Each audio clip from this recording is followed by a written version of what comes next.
നമ്മൾ ഹൈഡ്രാഫേഷ്യൽ കഴിഞ്ഞു. ഒരു 3 വർഷം മുന്നേ ഹൈഡ്രാഫേഷ്യൽ ഫസ്റ്റ് റിമിറ്റാണ് ഞാൻ സ്റ്റാർട്ട് ചെയ്തത്. പക്ഷെ അന്ന് തന്നെ നല്ല റിസൾട്ട് കിട്ടി. ഇപ്പോൾ അത് ഒരു ഗ്യാപ്പിട്ട് ഒരു കറക്റ്റ് ടൈമിങ് വന്ന് സിറ്റിംഗ് എടുത്തിരുന്നു. അതനുസരിച്ച് ഒരു റിസൾട്ടിലേക്ക് വന്നു. ആ ഒരു പിഗ്മെൻറ്റും എല്ലാം കുറഞ്ഞു. ഇപ്പം നമുക്ക് കിട്ടിയ ഒരു 5 മാസം കഴിഞ്ഞിട്ടാണ് റിനി വരുന്നത്.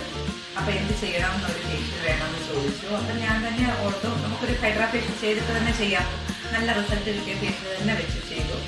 ആ ഒരു റിസൾട്ടാണ്, ഇൻസ്റ്റന്റ് റിസൾട്ടാണിത്. എങ്ങനെയുണ്ട്? ഹാപ്പിയല്ലേ? ഹാപ്പിയാണ്. എനിക്കിത് ബ്രൈറ്റ് ആണ്. മുന്നേ കല്യാണത്തിൻ്റെ ഫംഗ്ഷനുണ്ട്. അപ്പോൾ ഏതൊരു ഫംഗ്ഷനും ഏകദേശം ഒരാഴ്ച മുന്നെങ്കിലും നമ്മൾ ഈ ഒരു ഫേഷ്യൽ ചെയ്തിരിക്കണം. ഇത് മെഡിക്കൻ്റെ ഫേഷ്യലാണ്. നമ്മൾ deep cleansing, deep scrubbing, hydration കൊടുക്കും. ഇൻഫ്യൂഷനുണ്ട്, ഹൈഡ്രേഷൻ.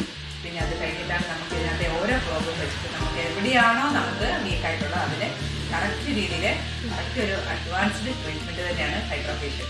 Okay, thank you.